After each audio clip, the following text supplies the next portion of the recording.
Et je suis là pour vous dire ce soir que vous avez un Dieu qui vous aime et qu'il y a une guerre qui se déroule dans les lieux célestes.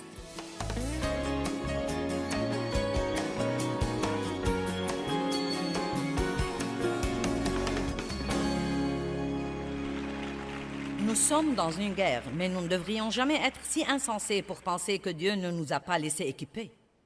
Vous ne devez jamais craindre le diable, vous ne devez jamais rien craindre de ce qu'il essaye de vous faire, car vraiment et sincèrement, nous sommes plus que vainqueurs. Au beau milieu de ce que vous endurez en ce moment, vous ne devez pas croire que vous êtes la queue de quoi que ce soit, car la Bible dit que vous êtes la tête et non la queue, en haut et jamais en bas. Vous dites, eh bien, ce n'est pas ce que je sens. Vous ne devez pas suivre vos sentiments. Tenez-vous ferme dans la parole de Dieu et dites, la Bible dit que même au beau milieu de mes batailles, je suis plus que vainqueur par celui qui m'aime. Au beau milieu de vos batailles, n'oubliez jamais que Dieu vous aime profondément, énormément, et qu'il a un très bon plan pour votre vie. Il y a des personnes, ici ce soir, vous devez prendre ceci et vous devez l'avaler. Ne le laissez pas voler par-dessus votre tête. Vous avez des choses qui se passent, vous êtes blessé, vous avez des problèmes, vous faites face à des choses, et vous êtes, vous savez, peut-être que vous êtes venu ici ce soir avec l'espoir que je vous remontrerai le moral, et je crois que je peux faire ça. Je crois que je peux vous équiper et que vous arriverez par la parole de Dieu au point où vous ne serez pas toujours celui qui doit être encouragé, mais celui qui encourage les autres. La seule raison pour laquelle nous déprimons tellement quand nous avons des problèmes, c'est que nous craignons de ne jamais pouvoir nous en débarrasser. Nous craignons de ne pas avoir ce que nous voulons dans la vie ou de devoir attendre beaucoup plus longtemps que nous ne croyons que nous pouvons attendre. Nous croyons que ce que quelqu'un nous a fait nous est injuste, et il se peut que ce soit le cas. Mais nous devons aussi nous rappeler que Dieu est un Dieu de justice et qu'il ne supportera pas que les gens blessent ses enfants s'il demeure ferme dans sa parole. Si quelqu'un me blesse et que j'ai une attitude amère et que je refuse de lui pardonner, je ne peux pas m'attendre à ce que Dieu me délivre. Je ne verrai pas la justice de Dieu dans ma vie si j'ai cette mauvaise attitude. Mais si, par sa grâce, je joue le rôle qu'il m'a demandé de jouer, Dieu me rendra toujours justice dans ma vie et il vous rendra toujours justice dans votre vie. Écoutez-moi, si quelqu'un vous a blessé, Dieu est un Dieu de justice et il vous rendra le double pour vos ennuis si vous tenez bon dans sa parole. Est-ce que vous me comprenez? Vous devez comprendre ça. Vous êtes plus que vainqueur. Peut-être que vous pensez en ce moment que vous êtes en bas, mais la Bible dit qu'au beau milieu de toutes ces choses, non pas quand elles sont finies, mais au beau milieu de toutes ces choses, et c'est le meilleur moment pour ouvrir votre bouche et dire « Je suis plus que vainqueur par Christ qui m'aime ». As-tu entendu ça, diable? Je suis plus que vainqueur par Christ qui m'aime. La tête et non la queue, en haut et jamais en bas. Je prêterai à beaucoup de nations et je ne m'emprunterai pas. Maintenant, si nous voulons réussir à vaincre le diable, nous devons apprendre à prêter attention à ce qui se passe dans nos pensées.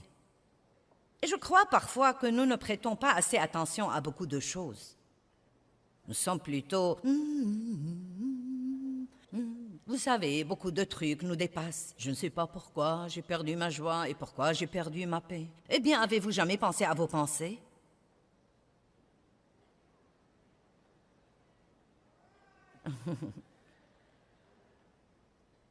Vous savez, si vous êtes déprimé et découragé, pensez à vos pensées. Je vous dis la vérité, c'est très, très difficile d'être malheureux quand vous avez des pensées heureuses. Amen?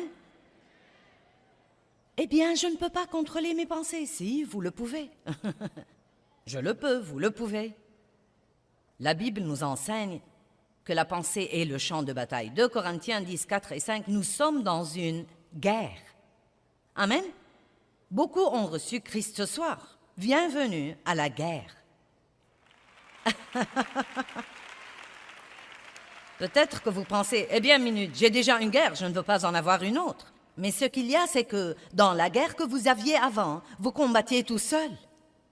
Maintenant, vous avez un guerrier puissant de votre côté.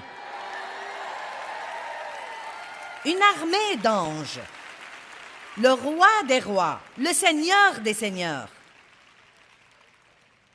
Donc, vous êtes dans une guerre, mais le jeu va être complètement différent maintenant. Complètement différent. 2 Corinthiens 10, 4 et 5. Les armes de notre guerre ne sont pas des armes charnelles de chair et de sang. Donc, disons que si elles ne sont pas des armes naturelles charnelles, elles doivent être des armes spirituelles. Cela veut dire que ce n'est pas comme un pistolet avec lequel vous tirez sur le diable. C'est une arme qui ne fonctionne que par l'esprit, et cela veut dire que vous ne pouvez pas la voir. Ce n'est pas une arme que vous prenez dans votre placard ou que vous prenez dans le tiroir de votre coiffeuse. C'est une arme spirituelle. Dieu est esprit. Nous sommes avant tout des esprits. Nous avons une âme et nous vivons dans un corps, mais nous sommes des esprits. Le diable est un esprit. Les anges sont des esprits. Et nous devons apprendre qu'il y a des choses que nous pouvons faire qui affectent le royaume spirituel.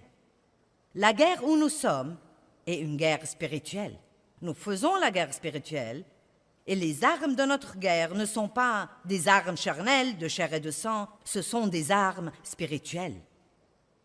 Elles sont puissantes par Dieu pour renverser et détruire des forteresses. Une forteresse est un domaine où l'ennemi gagne du terrain et se retranche. Le diable aime bâtir des forteresses dans nos pensées. Il aime occuper des zones dans notre pensée.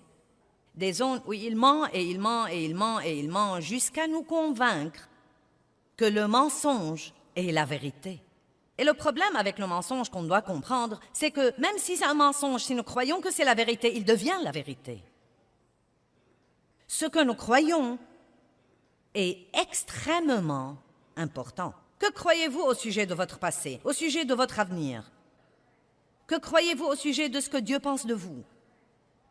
Que croyez-vous au sujet de qui vous êtes en Christ? Que croyez-vous? Avec ces armes, nous renversons des arguments et des théories et des raisonnements. Toutes ces choses viennent contre votre pensée.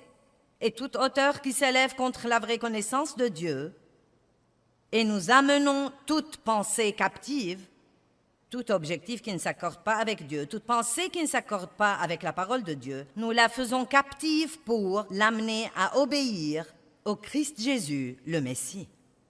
J'ai un livre qui est très populaire depuis 17 ans et il est intitulé « Le champ de bataille de la pensée ». Je suis toujours absolument choquée et stupéfiée des ventes de ce livre. Eh bien, c'est parce que nous savons que nous avons des problèmes avec nos pensées et nous ne voulons pas avoir ce genre de problème. Et Dieu nous dit que nous devons apprendre à renouveler notre pensée et à penser différemment. Je vous demande donc d'apprendre à avoir vos propres pensées. Ne pensez pas à tout ce qui vous tombe dans la tête. Ce n'est pas parce que vous avez une pensée qu'elle est de vous et que vous en prenez la propriété.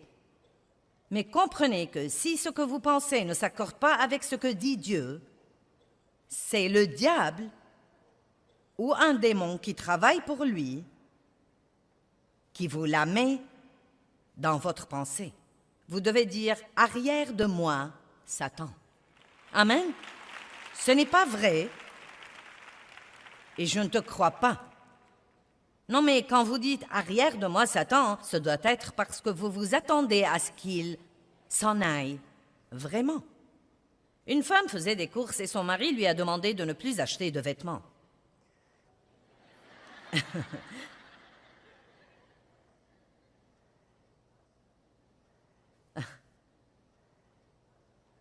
Parce qu'elle avait déjà tellement de vêtements dans sa penderie. Elle lui a promis de ne pas en acheter. Au centre d'achat, elle est passée devant un magasin et il y avait une jolie robe dans la vitrine. Elle devait absolument entrer et l'essayer. Il n'y avait pas de mal à l'essayer. Elle l'a tellement aimé qu'elle a senti qu'elle devait l'acheter. Et c'est ce qu'elle a fait. Quand son mari a vu le sac de la robe, il n'était pas content. Elle a dit « Chérie, je l'ai essayé et elle me va si bien. » Satan m'a tenté et j'ai dû l'acheter. Et son mari a dit, tu aurais dû prier tout de suite, arrière de moi, Satan. Elle a dit, j'ai fait ça et il m'a dit que la robe était meilleure de derrière qu'elle ne l'était de devant.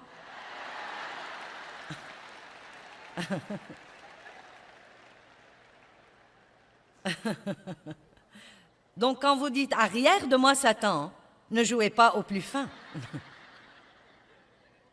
Si vous voulez vous débarrasser du diable, vous devez vraiment le vouloir.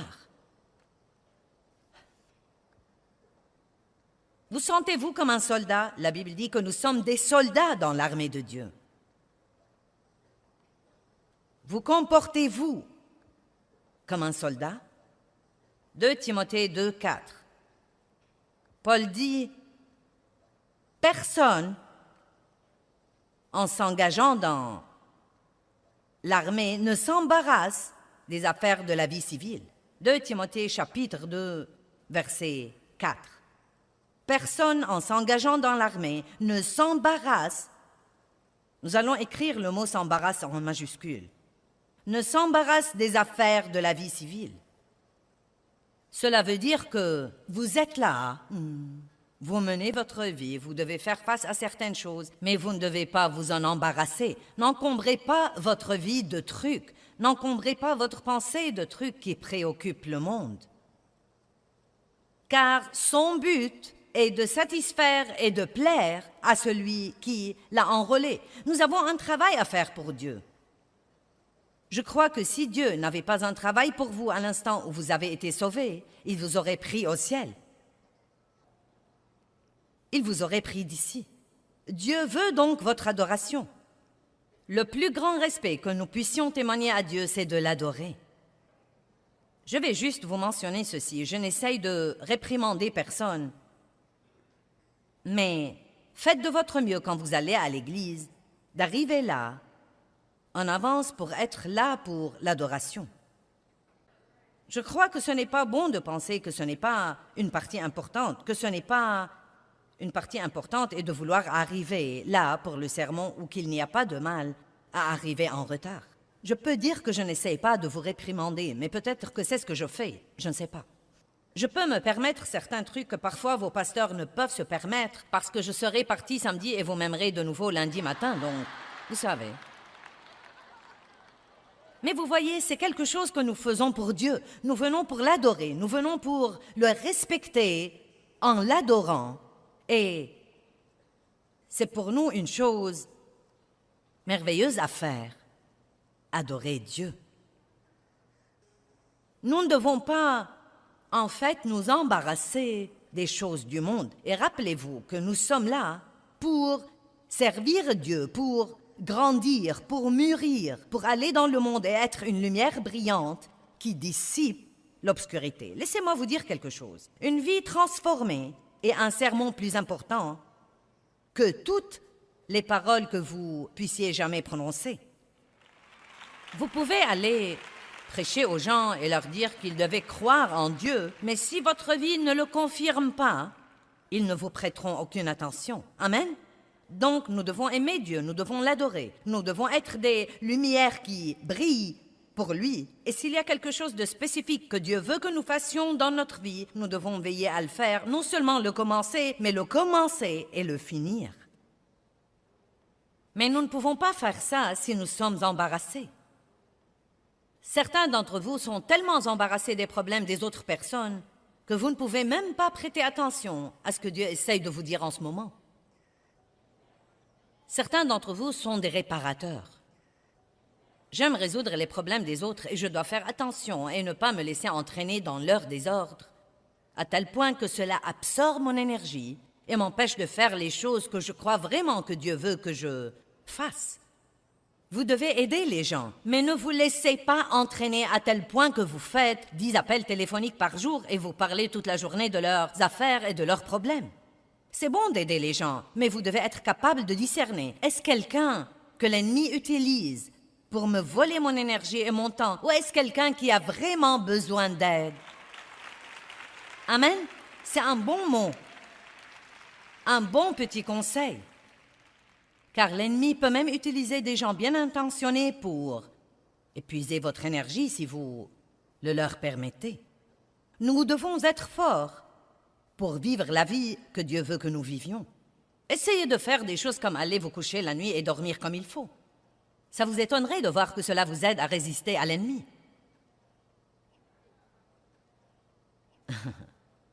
Essayez de ne pas manger des cochonneries. Vous serez stupéfié de combien vous vous sentirez mieux. Si vous vous sentez mal, vous n'aurez pas envie de prier. Si vous vous sentez mal, vous n'aurez certainement pas envie de monter la garde comme un soldat. Les soldats vivent sur leur garde. Ils savent ce dont ils sont responsables dans la guerre. Ils occupent leur poste, ils occupent leur position et ils restent de garde.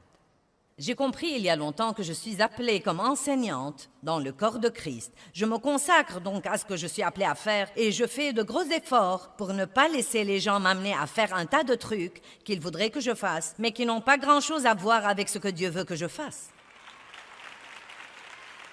Et je crois que ça m'aide à mieux le faire. Car tout le monde veut toujours que vous leur fassiez ce qui leur plaît. Mais Dieu veut que vous fassiez son travail. Proverbe 4, 23 dit « Garde ton cœur avec diligence ». Gardez-vous votre cœur? Est-ce que vous prêtez attention à ce qui entre dans votre cœur? Ne permettez à aucune offense d'y rester. Si vous avez été blessé, ne transformez pas ça en amertume et ne le mettez pas dans votre cœur. Ne laissez pas la colère rester dans votre cœur. Prenez un peu de temps et examinez votre cœur. Qu'est-ce qui se passe dans mon cœur? Est-ce que mes motifs sont bons pour ce que je fais? Est-ce que j'ai un cœur pur devant Dieu?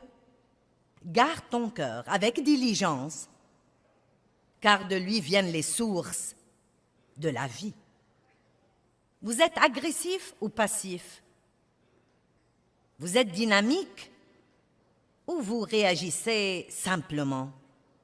Est-ce que vous attendez jusqu'à ce que vous ayez un problème et ensuite vous essayez de vous fortifier? Ou est-ce que vous restez toujours fort? Est-ce que vous imposez votre autorité sur l'ennemi quand vous avez un problème? Ou est-ce que vous marchez dans votre autorité tout le temps? Est-ce que vous devez avoir quelqu'un pour vous motiver ou êtes-vous motivé par vous-même? Est-ce que quelqu'un doit venir vous remonter votre manivelle? Et est-ce que vous faites toute une histoire pour y aller? Ou est-ce que vous faites ce qu'il faut quand personne ne vous voit? Amen. Soyez une personne résolue. Soyez une personne qui vit intentionnellement. Est-ce que vous vous levez le matin pour attendre de voir ce qui arrivera avant de décider ce que vous voulez faire? Les gens me font presque rire quand je dis « Vous allez venir demain? Je vais attendre pour voir de quoi demain sera fait. » Eh bien, vous ne viendrez pas ici. Vous devez être intentionnel, faire les choses exprès, et vous devez savoir que chaque fois que vous voulez faire quelque chose qui va vous profiter spirituellement, ou vous aider à grandir en Dieu, ou vous aider à être une bénédiction à quelqu'un d'autre, l'ennemi va certainement essayer de vous arrêter. Même si vous commencez à prier sur un certain plan, Dieu vous a mis quelque chose dans le cœur pour lequel il faut prier. Et vous croyez que Dieu vous montre que si vous priez pour ça, vous serez exaucé et cela vous prendra dans un nouveau domaine de bénédiction. Je peux presque vous promettre que les premiers jours, vous aurez l'impression que vous régressez au lieu de progresser. Car l'ennemi veut vous faire croire que ça ne marche pas. Avez-vous prié pour quelqu'un et qu'il a été pire? Ou que le diable vous a chuchoté à l'oreille, « Ça ne marche pas. Pour qui te prends-tu? » Mais vous savez ce qui arrive en fait? Quand vous priez, Dieu commence à travailler sur cette personne et elle est vraiment pire parce qu'elle est maintenant sous la conviction.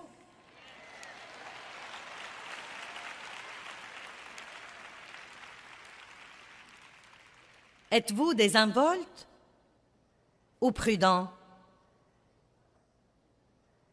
Êtes-vous offensif ou défensif? Ce soir, je parle de quelques armes offensives.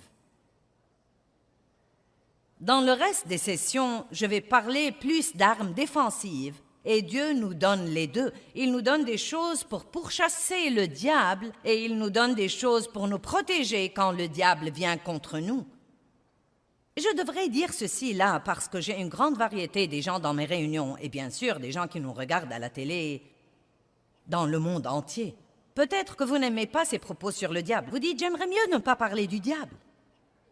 Eh bien, le diable aimerait qu'on ne parle jamais de lui. Il aimerait qu'on ne sache jamais qu'il est réel. Je suis allée à l'église pendant probablement 10 ans, sans jamais même écouter un message sérieux sur mon ennemi numéro 1, Satan. Je n'avais pas la moindre idée qu'il était quelque chose d'autre qu'un personnage d'Halloween dont on achetait le costume qui avait une longue queue et une fourche à foin et qui était rouge. Je n'avais pas la moindre idée que j'avais l'autorité, que j'avais la puissance. Et je suis là pour vous dire ce soir que vous avez un Dieu qui vous aime et qu'il y a une guerre qui se déroule dans les lieux célestes. Et l'ennemi, le dragon, Satan, sera complètement et totalement détruit et enchaîné dans l'endroit qui lui a été préparé. Mais en ce moment, nous combattons dans une guerre, mais Dieu est de notre côté. Nous ne devons pas être désinvoltes. Nous ne devons pas être paresseux, nous ne devons pas être passifs, nous ne devons pas être des chrétiens somnolents. Le Seigneur soit loué. Vous devez être vigilants et vivants et vibrants et passionnés et pleins d'ardeur. Vous devez garder la tête haute, savoir qui vous êtes, être rempli de la parole de Dieu, dire la parole de Dieu, aimer les gens.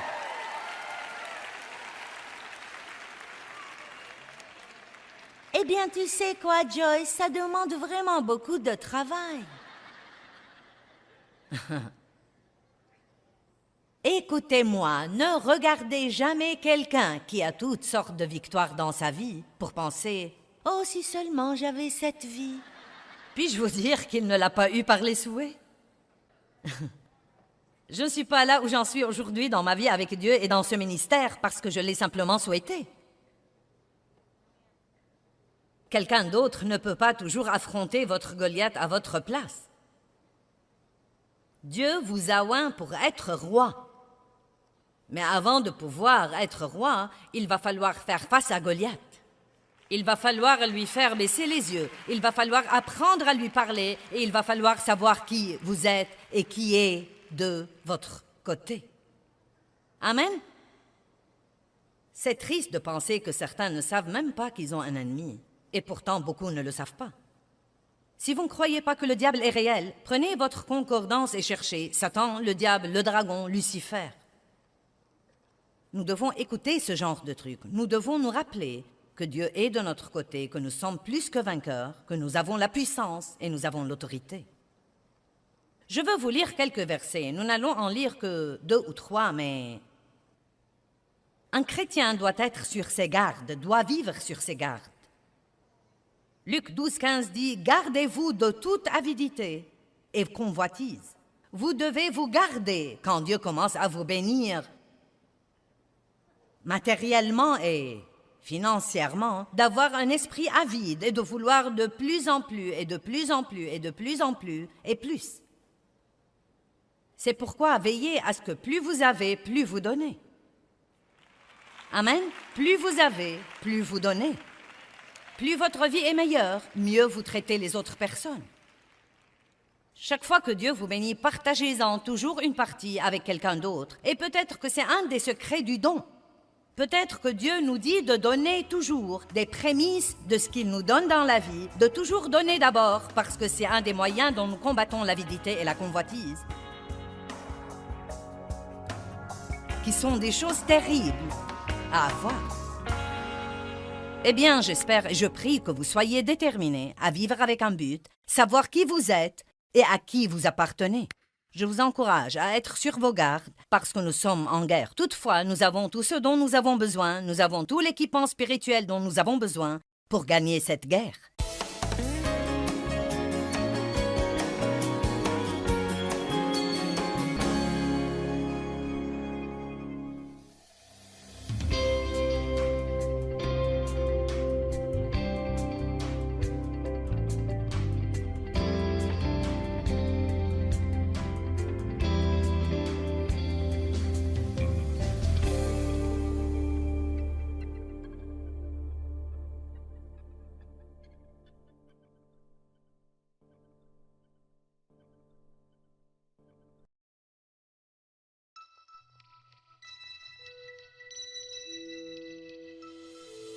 Et je suis là pour vous dire ce soir que vous avez un Dieu qui vous aime et qu'il y a une guerre qui se déroule dans les lieux célestes.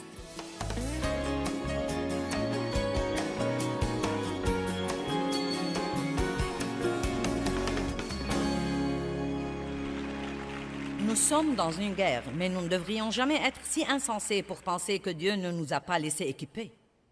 Vous ne devez jamais craindre le diable, vous ne devez jamais rien craindre de ce qu'il essaye de vous faire, car vraiment et sincèrement, nous sommes plus que vainqueurs. Au beau milieu de ce que vous endurez en ce moment, vous ne devez pas croire que vous êtes la queue de quoi que ce soit, car la Bible dit que vous êtes la tête et non la queue, en haut et jamais en bas. Vous dites, eh bien, ce n'est pas ce que je sens. Vous ne devez pas suivre vos sentiments. Tenez-vous ferme dans la parole de Dieu et dites, la Bible dit que même au beau milieu de mes batailles, je suis plus que vainqueur par celui qui m'aime. Au beau milieu de vos batailles, n'oubliez jamais que Dieu vous aime profondément, énormément, et qu'il a un très bon plan pour votre vie. Il y a des personnes ici ce soir, vous devez prendre ceci et vous devez l'avaler. Ne le laissez pas voler par-dessus votre tête. Vous avez des choses qui se passent, vous êtes blessé, vous avez des problèmes, vous faites face à des choses, et vous savez, peut-être que vous êtes venu ici ce soir avec l'espoir que je vous remontrerai le moral, et je crois que je peux faire ça. Je crois que je peux vous équiper et que vous arriverez par la parole de Dieu au point où vous ne serez pas toujours celui qui doit être encouragé, mais celui qui encourage les autres. La seule raison pour laquelle nous déprimons tellement quand nous avons des problèmes, c'est que nous craignons de ne jamais pouvoir nous en débarrasser. Nous craignons de ne pas avoir ce que nous voulons dans la vie ou de devoir attendre beaucoup plus longtemps que nous ne croyons que nous pouvons attendre. Nous croyons que ce que quelqu'un nous a fait nous est injuste, et il se peut que ce soit le cas. Mais nous devons aussi nous rappeler que Dieu est un Dieu de justice et qu'il ne supportera pas que les gens blessent ses enfants s'il demeure ferme dans sa parole. Si quelqu'un me blesse et que j'ai une attitude amère et que je refuse de lui pardonner, je ne peux pas m'attendre à ce que Dieu me délivre. Je ne verrai pas la justice de Dieu dans ma vie si j'ai cette mauvaise attitude. Mais si, par sa grâce, je joue le rôle qu'il m'a demandé de jouer, Dieu me rendra toujours justice dans ma vie et il vous rendra toujours justice dans votre vie. Écoutez-moi, si quelqu'un vous a blessé, Dieu est un Dieu de justice et il vous rendra le double pour vos ennuis si vous tenez bon dans sa parole. Est-ce que vous me comprenez? Vous devez comprendre ça. Vous êtes plus que vainqueur. Peut-être que vous pensez en ce moment que vous êtes en bas, mais la Bible dit qu'au beau milieu de toutes ces choses, non pas quand elles sont finies, mais au beau milieu de toutes ces choses, et c'est le meilleur moment pour ouvrir votre bouche et dire « Je suis plus que vainqueur par Christ qui m'aime ». As-tu entendu ça, diable? Je suis plus que vainqueur par Christ qui m'aime. La tête et non la queue, en haut et jamais en bas. Je prêterai à beaucoup de nations et je ne m'emprunterai pas. Maintenant, si nous voulons réussir à vaincre le diable, nous devons apprendre à prêter attention à ce qui se passe dans nos pensées. Et je crois parfois que nous ne prêtons pas assez attention à beaucoup de choses. Nous sommes plutôt... Vous savez, beaucoup de trucs nous dépassent. Je ne sais pas pourquoi j'ai perdu ma joie et pourquoi j'ai perdu ma paix. Eh bien, avez-vous jamais pensé à vos pensées?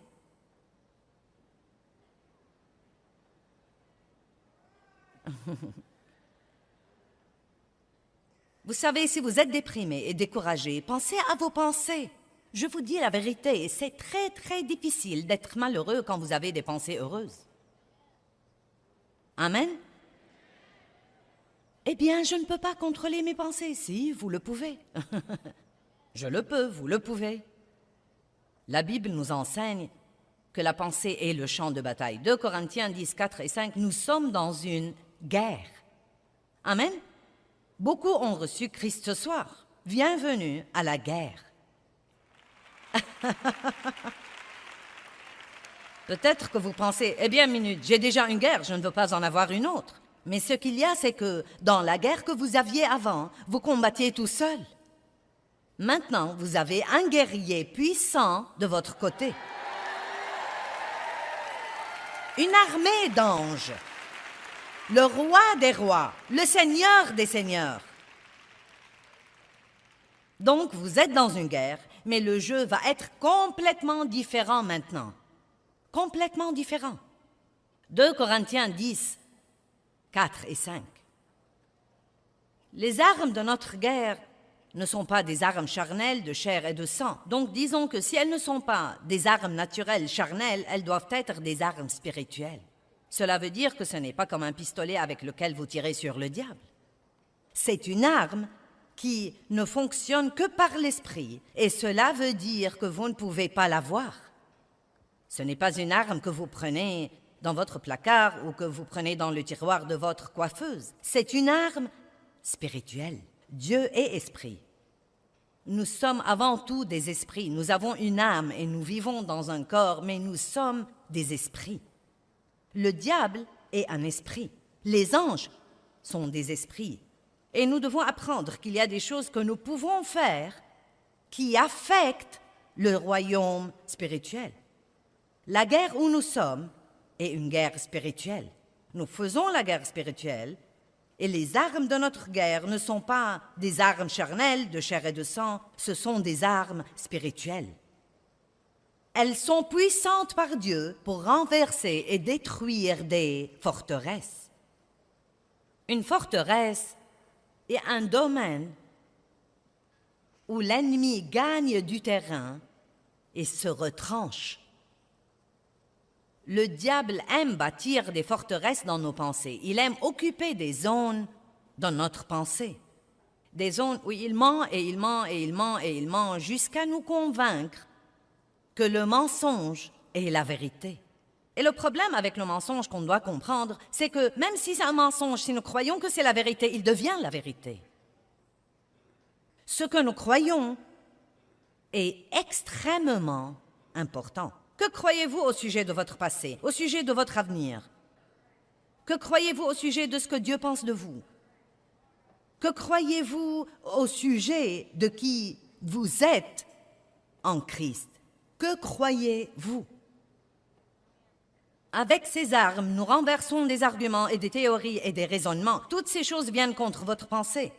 Et toute hauteur qui s'élève contre la vraie connaissance de Dieu, et nous amenons toute pensée captive, tout objectif qui ne s'accorde pas avec Dieu, toute pensée qui ne s'accorde pas avec la parole de Dieu, nous la faisons captive pour l'amener à obéir au Christ Jésus, le Messie. J'ai un livre qui est très populaire depuis 17 ans et il est intitulé « Le champ de bataille de la pensée ». Je suis toujours absolument choquée et stupéfiée des ventes de ce livre. Eh bien, c'est parce que nous savons que nous avons des problèmes avec nos pensées et nous ne voulons pas avoir ce genre de problème. Et Dieu nous dit que nous devons apprendre à renouveler notre pensée et à penser différemment.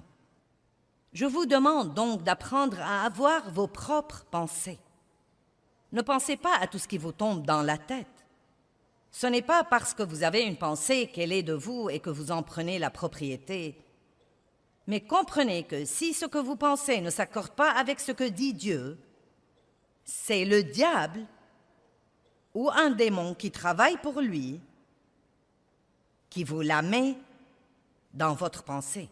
Vous devez dire « Arrière de moi, Satan ». Amen. Ce n'est pas vrai et je ne te crois pas. Non, mais quand vous dites « Arrière de moi, Satan », ce doit être parce que vous vous attendez à ce qu'il s'en aille vraiment. Une femme faisait des courses et son mari lui a demandé de ne plus acheter de vêtements.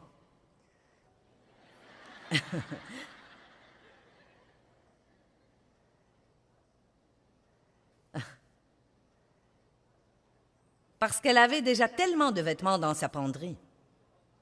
Elle lui a promis de ne pas en acheter. Au centre d'achat, elle est passée devant un magasin et il y avait une jolie robe dans la vitrine. Elle devait absolument entrer et l'essayer. Il n'y avait pas de mal à l'essayer. Elle l'a tellement aimé qu'elle a senti qu'elle devait l'acheter. Et c'est ce qu'elle a fait. Quand son mari a vu le sac de la robe, il n'était pas content. Elle a dit « Chérie, je l'ai essayé et elle me va si bien. » Satan m'a tenté et j'ai dû l'acheter. Et son mari a dit, « Tu aurais dû prier tout de suite arrière de moi, Satan. » Elle a dit, « J'ai fait ça et il m'a dit que la robe était meilleure de derrière qu'elle ne l'était de devant. »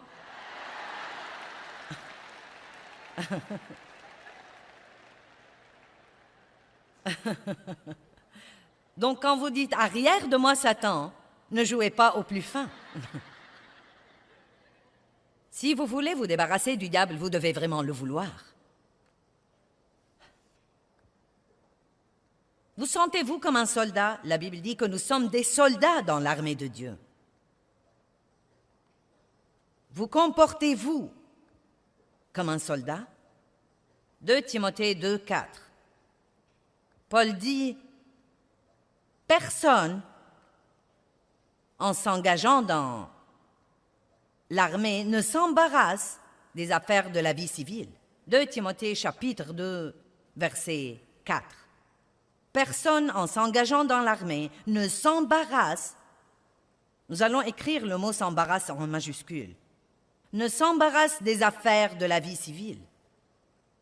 Cela veut dire que vous êtes là, vous menez votre vie, vous devez faire face à certaines choses, mais vous ne devez pas vous en embarrasser. N'encombrez pas votre vie de trucs, n'encombrez pas votre pensée de trucs qui préoccupent le monde. Car son but est de satisfaire et de plaire à celui qui l'a enrôlé. Nous avons un travail à faire pour Dieu. Je crois que si Dieu n'avait pas un travail pour vous à l'instant où vous avez été sauvés, il vous aurait pris au ciel. Il vous aurait pris d'ici.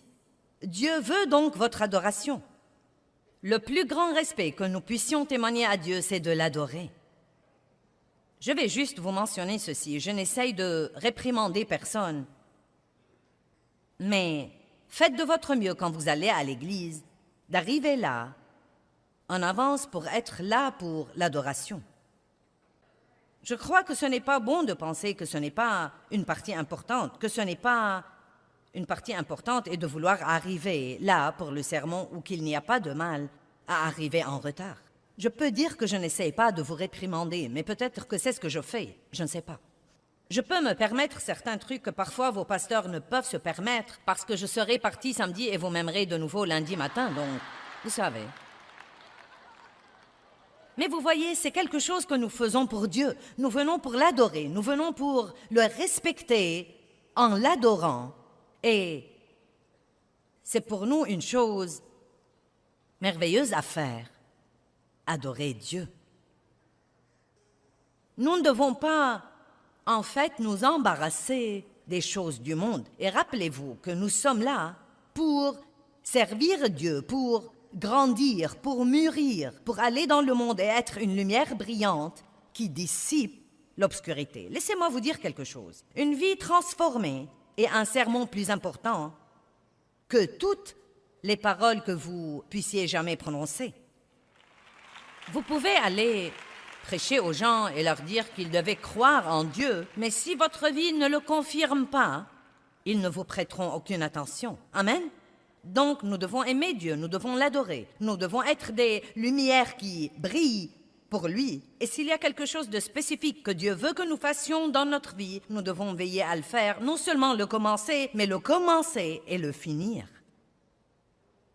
Mais nous ne pouvons pas faire ça si nous sommes embarrassés. Certains d'entre vous sont tellement embarrassés des problèmes des autres personnes que vous ne pouvez même pas prêter attention à ce que Dieu essaye de vous dire en ce moment. Certains d'entre vous sont des réparateurs. J'aime résoudre les problèmes des autres et je dois faire attention et ne pas me laisser entraîner dans leur désordre, à tel point que cela absorbe mon énergie et m'empêche de faire les choses que je crois vraiment que Dieu veut que je fasse. Vous devez aider les gens, mais ne vous laissez pas entraîner à tel point que vous faites 10 appels téléphoniques par jour et vous parlez toute la journée de leurs affaires et de leurs problèmes. C'est bon d'aider les gens, mais vous devez être capable de discerner. Est-ce quelqu'un que l'ennemi utilise pour me voler mon énergie et mon temps, ou est-ce quelqu'un qui a vraiment besoin d'aide? Amen? C'est un bon mot, un bon petit conseil. Car l'ennemi peut même utiliser des gens bien intentionnés pour épuiser votre énergie si vous le leur permettez. Nous devons être forts pour vivre la vie que Dieu veut que nous vivions. Essayez de faire des choses comme aller vous coucher la nuit et dormir comme il faut. Ça vous étonnerait de voir que cela vous aide à résister à l'ennemi.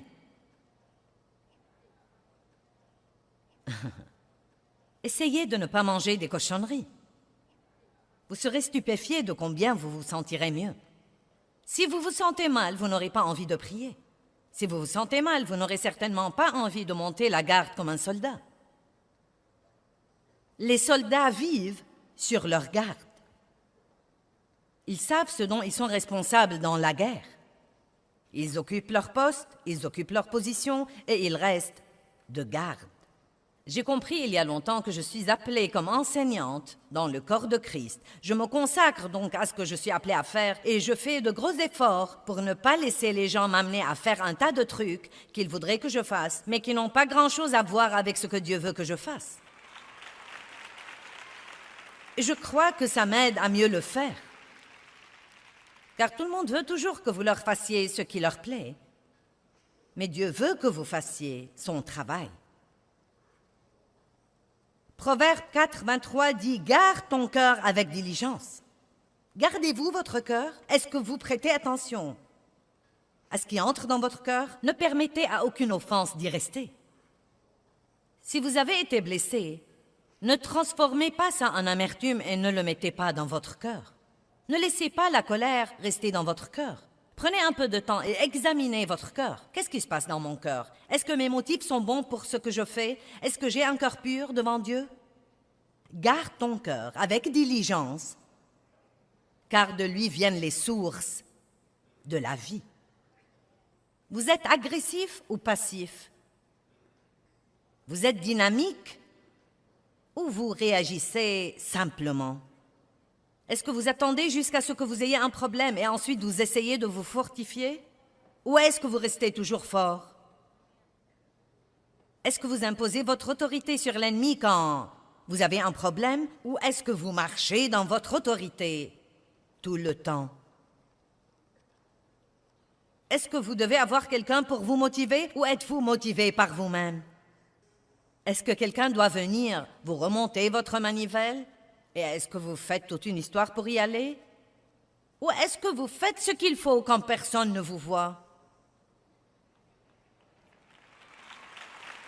Amen. Soyez une personne résolue. Soyez une personne qui vit intentionnellement. Est-ce que vous vous levez le matin pour attendre de voir ce qui arrivera avant de décider ce que vous voulez faire? Les gens me font presque rire quand je dis « Vous allez venir demain? Je vais attendre pour voir de quoi demain sera fait. » Eh bien, vous ne viendrez pas ici. Vous devez être intentionnel, faire les choses exprès, et vous devez savoir que chaque fois que vous voulez faire quelque chose qui va vous profiter spirituellement, ou vous aider à grandir en Dieu, ou vous aider à être une bénédiction à quelqu'un d'autre, l'ennemi va certainement essayer de vous arrêter. Même si vous commencez à prier sur un certain plan, Dieu vous a mis quelque chose dans le cœur pour lequel il faut prier. Et vous croyez que Dieu vous montre que si vous priez pour ça, vous serez exaucé et cela vous prendra dans un nouveau domaine de bénédiction. Je peux presque vous promettre que les premiers jours, vous aurez l'impression que vous régressez au lieu de progresser. Car l'ennemi veut vous faire croire que ça ne marche pas. Avez-vous prié pour quelqu'un et qu'il a été pire?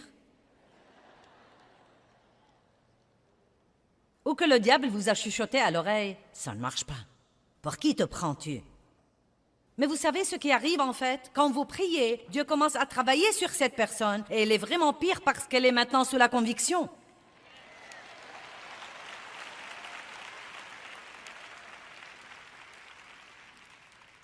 Êtes-vous désinvolte ou prudent? Êtes-vous offensif ou défensif? Ce soir, je parle de quelques armes offensives. Dans le reste des sessions, je vais parler plus d'armes défensives. Et Dieu nous donne les deux. Il nous donne des choses pour pourchasser le diable et il nous donne des choses pour nous protéger quand le diable vient contre nous.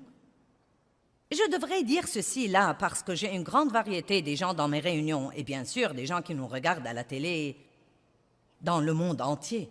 Peut-être que vous n'aimez pas ses propos sur le diable. Vous dites, j'aimerais mieux ne pas parler du diable.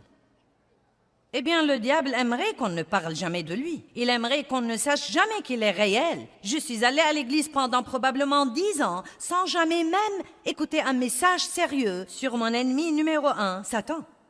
Je n'avais pas la moindre idée qu'il était quelque chose d'autre qu'un personnage d'Halloween dont on achetait le costume qui avait une longue queue et une fourche à foin et qui était rouge. Je n'avais pas la moindre idée que j'avais l'autorité, que j'avais la puissance. Et je suis là pour vous dire ce soir que vous avez un Dieu qui vous aime et qu'il y a une guerre qui se déroule dans les lieux célestes.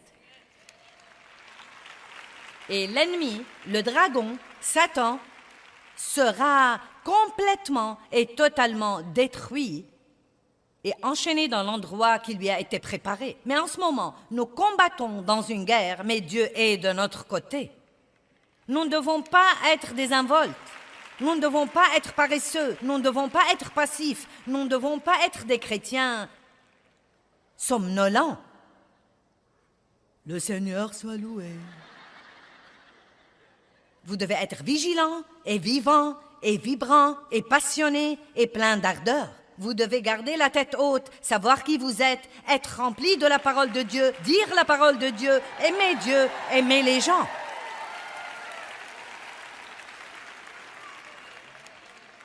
Eh bien, tu sais quoi, Joyce, ça demande vraiment beaucoup de travail. Écoutez-moi, ne regardez jamais quelqu'un qui a toutes sortes de victoires dans sa vie pour penser « Oh, si seulement j'avais cette vie !» Puis-je vous dire qu'il ne l'a pas eu par les souhaits? Je ne suis pas là où j'en suis aujourd'hui dans ma vie avec Dieu et dans ce ministère parce que je l'ai simplement souhaité. Quelqu'un d'autre ne peut pas toujours affronter votre Goliath à votre place. Dieu vous a oint pour être roi. Mais avant de pouvoir être roi, il va falloir faire face à Goliath. Il va falloir lui faire baisser les yeux. Il va falloir apprendre à lui parler et il va falloir savoir qui vous êtes et qui est de votre côté. Amen? C'est triste de penser que certains ne savent même pas qu'ils ont un ennemi.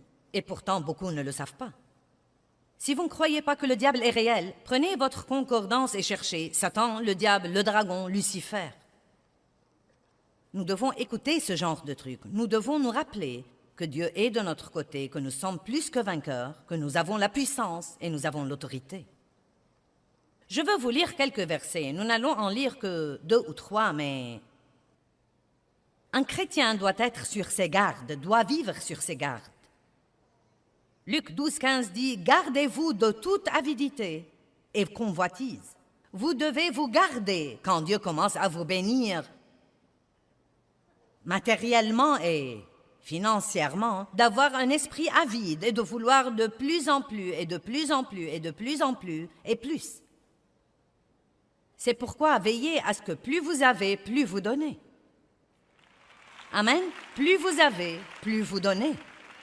Plus votre vie est meilleure, mieux vous traitez les autres personnes. Chaque fois que Dieu vous bénit, partagez-en toujours une partie avec quelqu'un d'autre. Et peut-être que c'est un des secrets du don. Peut-être que Dieu nous dit de donner toujours des prémices de ce qu'il nous donne dans la vie, de toujours donner d'abord, parce que c'est un des moyens dont nous combattons l'avidité et la convoitise, qui sont des choses terribles à avoir. Eh bien, j'espère et je prie que vous soyez déterminés à vivre avec un but, savoir qui vous êtes et à qui vous appartenez. Je vous encourage à être sur vos gardes parce que nous sommes en guerre. Toutefois, nous avons tout ce dont nous avons besoin, nous avons tout l'équipement spirituel dont nous avons besoin pour gagner cette guerre.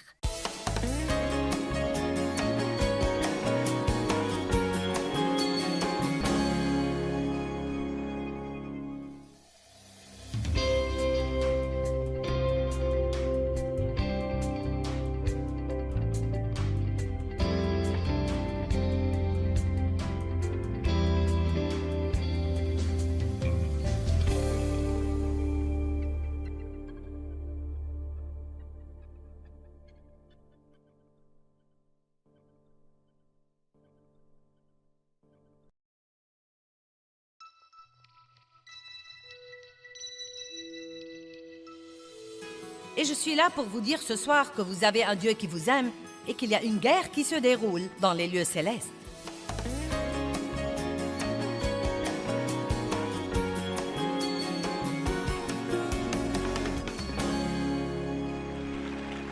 Nous sommes dans une guerre, mais nous ne devrions jamais être si insensés pour penser que Dieu ne nous a pas laissés équipés.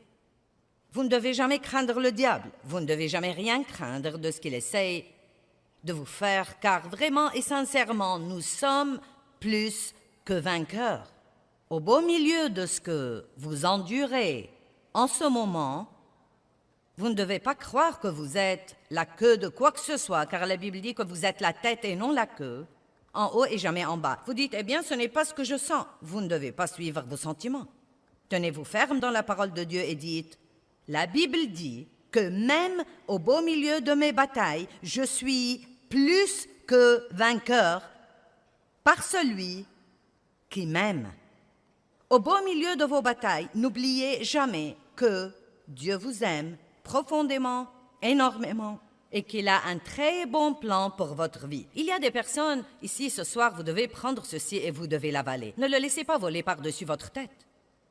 Vous avez des choses qui se passent, vous êtes blessé, vous avez des problèmes, vous faites face à des choses, et vous savez, peut-être que vous êtes venu ici ce soir avec l'espoir que je vous remontrerai le moral, et je crois que je peux faire ça. Je crois que je peux vous équiper et que vous arriverez par la parole de Dieu au point où vous ne serez pas toujours celui qui doit être encouragé, mais celui qui encourage les autres. La seule raison pour laquelle nous déprimons tellement quand nous avons des problèmes, c'est que nous craignons de ne jamais pouvoir nous en débarrasser.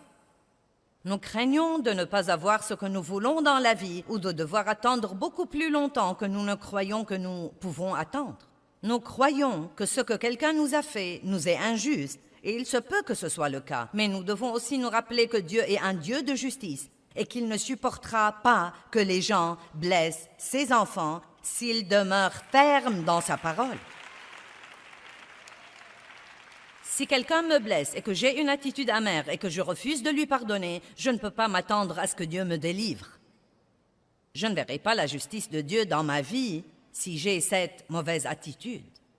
Mais si, par sa grâce, je joue le rôle qu'il m'a demandé de jouer, Dieu me rendra toujours justice dans ma vie et il vous rendra toujours justice dans votre vie. Écoutez-moi, si quelqu'un vous a blessé, Dieu est un Dieu de justice et il vous rendra le double pour vos ennuis si vous tenez bon dans sa parole. Est-ce que vous me comprenez? Vous devez comprendre ça. Vous êtes plus que vainqueur. Peut-être que vous pensez en ce moment que vous êtes en bas, mais la Bible dit qu'au beau milieu de toutes ces choses, non pas quand elles sont finies, mais au beau milieu de toutes ces choses, et c'est le meilleur moment pour ouvrir votre bouche et dire « Je suis plus que vainqueur par Christ qui m'aime ». As-tu entendu ça, diable? Je suis plus que vainqueur par Christ qui m'aime. La tête et non la queue, en haut et jamais en bas. Je prêterai à beaucoup de nations et je ne m'emprunterai pas. Maintenant, si nous voulons réussir à vaincre le diable, nous devons apprendre à prêter attention à ce qui se passe dans nos pensées. Et je crois parfois que nous ne prêtons pas assez attention à beaucoup de choses. Nous sommes plutôt... Vous savez, beaucoup de trucs nous dépassent. Je ne sais pas pourquoi j'ai perdu ma joie et pourquoi j'ai perdu ma paix. Eh bien, avez-vous jamais pensé à vos pensées?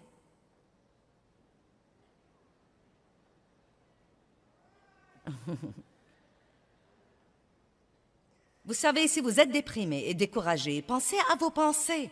Je vous dis la vérité, c'est très, très difficile d'être malheureux quand vous avez des pensées heureuses. Amen? Eh bien, je ne peux pas contrôler mes pensées. Si, vous le pouvez. Je le peux, vous le pouvez. La Bible nous enseigne que la pensée est le champ de bataille. 2 Corinthiens 10, 4 et 5, nous sommes dans une guerre. Amen? Beaucoup ont reçu Christ ce soir. Bienvenue à la guerre. Peut-être que vous pensez, eh bien, minute, j'ai déjà une guerre, je ne veux pas en avoir une autre. Mais ce qu'il y a, c'est que dans la guerre que vous aviez avant, vous combattiez tout seul. Maintenant, vous avez un guerrier puissant de votre côté. une armée d'anges, le roi des rois, le seigneur des seigneurs. Donc, vous êtes dans une guerre, mais le jeu va être complètement différent maintenant. Complètement différent. 2 Corinthiens 10, 4 et 5. Les armes de notre guerre ne sont pas des armes charnelles de chair et de sang. Donc, disons que si elles ne sont pas des armes naturelles charnelles, elles doivent être des armes spirituelles. Cela veut dire que ce n'est pas comme un pistolet avec lequel vous tirez sur le diable. C'est une arme qui ne fonctionne que par l'esprit, et cela veut dire que vous ne pouvez pas l'avoir. Ce n'est pas une arme que vous prenez dans votre placard ou que vous prenez dans le tiroir de votre coiffeuse. C'est une arme spirituelle. Dieu est esprit. Nous sommes avant tout des esprits. Nous avons une âme et nous vivons dans un corps, mais nous sommes des esprits. Le diable est un esprit. Les anges sont des esprits. Et nous devons apprendre qu'il y a des choses que nous pouvons faire qui affectent le royaume spirituel. La guerre où nous sommes est une guerre spirituelle. Nous faisons la guerre spirituelle et les armes de notre guerre ne sont pas des armes charnelles de chair et de sang, ce sont des armes spirituelles. Elles sont puissantes par Dieu pour renverser et détruire des forteresses. Une forteresse est un domaine où l'ennemi gagne du terrain et se retranche. Le diable aime bâtir des forteresses dans nos pensées. Il aime occuper des zones dans notre pensée. Des zones où il ment et il ment et il ment et il ment jusqu'à nous convaincre que le mensonge est la vérité. Et le problème avec le mensonge qu'on doit comprendre, c'est que même si c'est un mensonge, si nous croyons que c'est la vérité, il devient la vérité. Ce que nous croyons est extrêmement important. Que croyez-vous au sujet de votre passé, au sujet de votre avenir? Que croyez-vous au sujet de ce que Dieu pense de vous? Que croyez-vous au sujet de qui vous êtes en Christ? Que croyez-vous? Avec ces armes, nous renversons des arguments et des théories et des raisonnements. Toutes ces choses viennent contre votre pensée. Et toute hauteur qui s'élève contre la vraie connaissance de Dieu, et nous amenons toute pensée captive, tout objectif qui ne s'accorde pas avec Dieu, toute pensée qui ne s'accorde pas avec la parole de Dieu, nous la faisons captive pour l'amener à obéir au Christ Jésus, le Messie.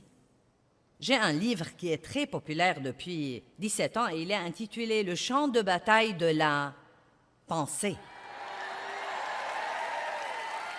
Je suis toujours absolument choquée et stupéfiée des ventes de ce livre. Eh bien, c'est parce que nous savons que nous avons des problèmes avec nos pensées et nous ne voulons pas avoir ce genre de problème.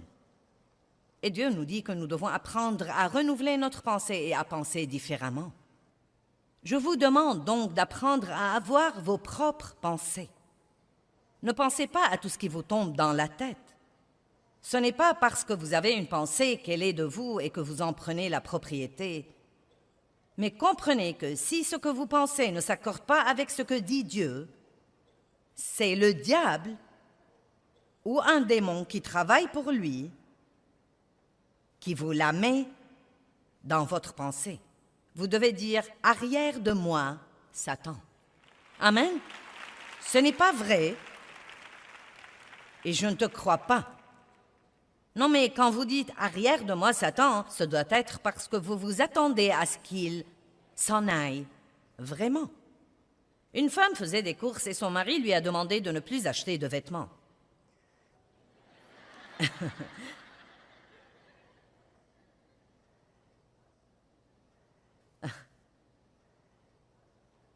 Parce qu'elle avait déjà tellement de vêtements dans sa penderie.